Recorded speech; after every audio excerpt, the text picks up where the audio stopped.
Imagine standing in front of a canvas splashed with chaotic color, where nothing is clear, and yet everything feels deeply human. Or reading a novel where the protagonist wrestles not just with the world, but with meaning itself, spiraling into existential doubt, questioning morality, power, and truth. What if I told you that behind much of this turbulence in modern art and literature, there's a single philosophical force whispering, or rather, roaring, in the background? That force is Friedrich Nietzsche. His words weren't just written for philosophers in ivory towers. They were seeds, radical, explosive seeds, that found their way into paintings, poems, novels, films, and music. His thoughts inspired artists to dismantle tradition, to embrace chaos, to search for meaning beyond dogma, and to invent new ways of seeing the world. Welcome to The Unfolding Journey, the channel where we explore the ideas, people, and movements that shape our cultural and creative landscapes. Today, we're diving deep into Nietzsche's electrifying influence on modern art and literature. If you're an artist, a reader, a thinker, or just curious about how philosophy can ripple through every corner of culture, this video is for you. Who is Nietzsche? Before we trace Nietzsche's fingerprints across canvases and pages, let's quickly ground ourselves in who he was. Friedrich Nietzsche was a 19th-century German philosopher, cultural critic, poet, and philologist. He's known for provocative statements like God is dead, the concept of the Übermensch, or Overman, eternal recurrence, and will to power. His writing style is poetic, aphoristic, and often deeply personal. But Nietzsche was more than a philosopher. He was a visionary cultural critic. He didn't just want to interpret the world, he wanted to disrupt it. And in doing so, he shook the foundations of Western thought. Now let's explore how these revolutionary ideas spilled over into modern art and literature. Nietzsche's impact on modern visual art can't be overstated. His rejection of traditional morality and his emphasis on individual creativity inspired a whole generation of artists to break away from realism, religion, and the comfortable confines of classical form. 1. Expressionism and the inner world. One of the clearest examples of Nietzsche's influence is in Expressionism, an early 20th century art movement that sought to represent the inner emotional world rather than external reality. Expressionist artists like Edvard Munch, whose painting The Scream has become iconic, were influenced by Nietzsche's idea that beneath the surface of social norms and religious order lies a chaotic, emotional, and often painful truth. Nietzsche's The Birth of Tragedy, where he contrasts the rational Apollonian with the emotional Dionysian, gave expressionists a language to explore this duality.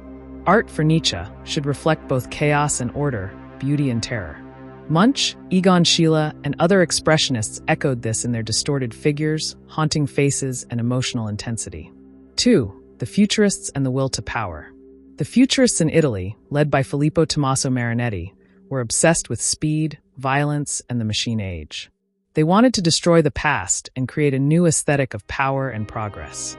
While Nietzsche likely wouldn't have approved of their political affiliations, his idea of the will to power, the fundamental drive behind human creativity and achievement, inspired their breakneck rejection of tradition. They read Nietzsche not as a nihilist, but as a prophet of a new, unchained humanity. 3. Surrealism and beyond good and evil. Surrealists like Salvador Dali and André Breton also drank deeply from the Nietzschean well. Nietzsche's challenge to morality, his assertion that values are created rather than given, harmonized with the surrealists' quest to break free from societal constraints and explore the subconscious. Dali's dreamscapes are Nietzschean in spirit, exploring the irrational, the symbolic, the metaphysical.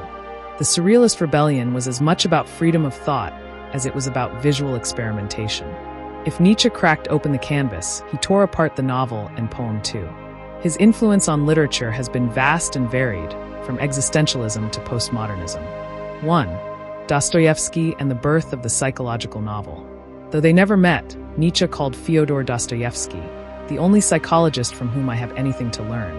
Dostoevsky's exploration of guilt, free will, and inner torment in novels like Crime and Punishment and The Brothers Karamazov mirrors many Nietzschean concerns.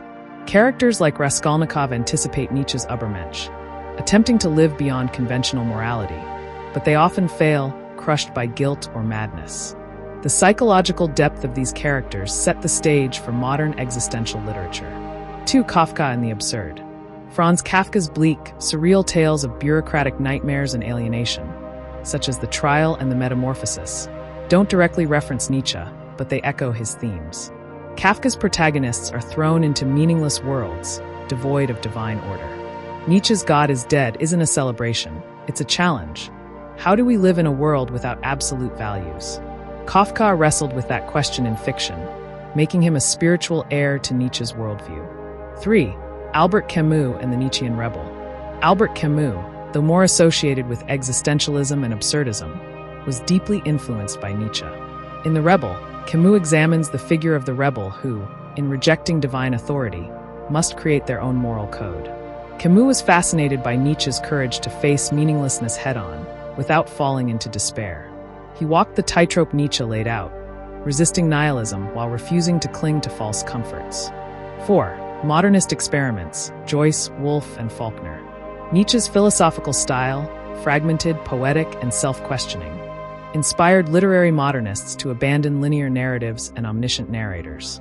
James Joyce, in Ulysses, rewrote the epic as an ordinary day in the life of Leopold Bloom, a modern Odysseus wandering a meaningless yet beautiful Dublin.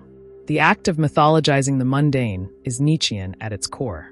Virginia Woolf's stream of consciousness technique in Mrs. Dalloway reflects a Nietzschean inward turn, probing the mind, questioning time, and examining constructed selves. William Faulkner pushed narrative structure to its limits in The Sound and the Fury, embracing chaos and subjectivity. These authors saw the novel not as a vehicle for moral clarity, but as a space for ambiguity, tension, and self-invention. The Übermensch and the artist. Central to Nietzsche's philosophy is the idea of the Übermensch, a figure who creates their own values and lives authentically, beyond herd morality. For Nietzsche, the artist is the closest thing to the Übermensch. Why? Because the artist creates. Modern artists took up this challenge. They rejected societal roles and became prophets, rebels, madmen. Think of Picasso, constantly reinventing his style, or Jean-Michel Basquiat, fusing text and image, street and gallery, or Björk in music pushing sonic and visual boundaries. They didn't follow trends, they set them.